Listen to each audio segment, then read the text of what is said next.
Since I have one of these built for a customer order now, I figured I would do kind of an overview video of the Halo M6 Magnum, M6G Magnum, something like that, by Fowler Concepts.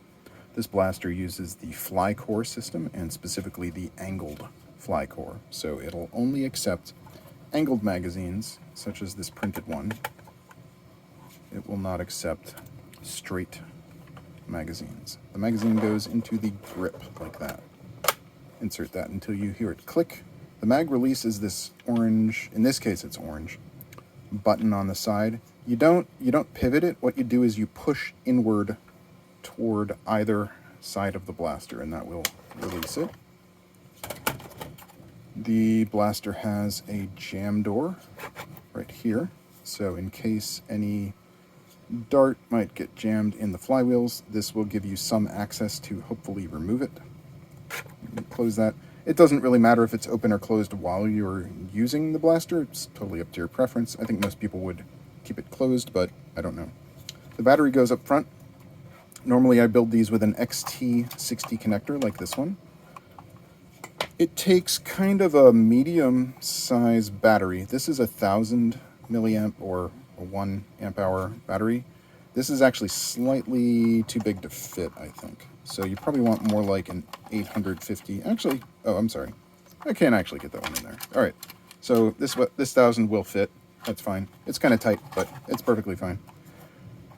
Basically, there's an area in the back there where you can push it further back depending on the angle of the battery. So it'll go further back this way than it would if it was kind of hitting the bottom here. And once you put your battery in, you just kind of put this front cover, you kind of hook it in the bottom here. So you kind of slide it down like that, and this kind of holds it captive. And then you take your thumb screw, once I get it further down,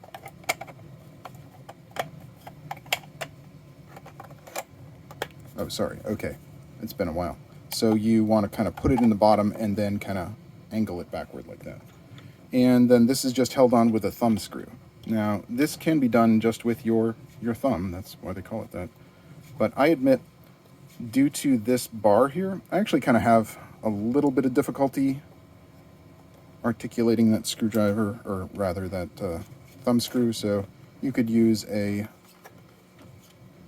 Allen wrench or screwdriver, bit driver, I don't know what it's called, if you want. But yeah, you just want to get that tight enough that you can loosen it by hand. It won't really fall out while you're using it.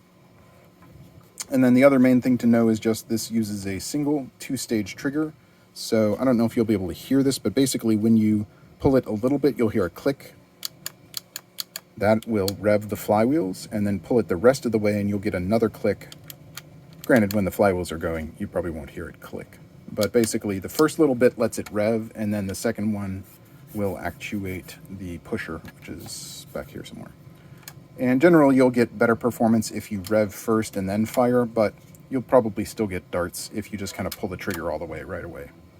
I think that's about it. It's pretty cool. It's huge, and it looks amazing. I love how these turn out.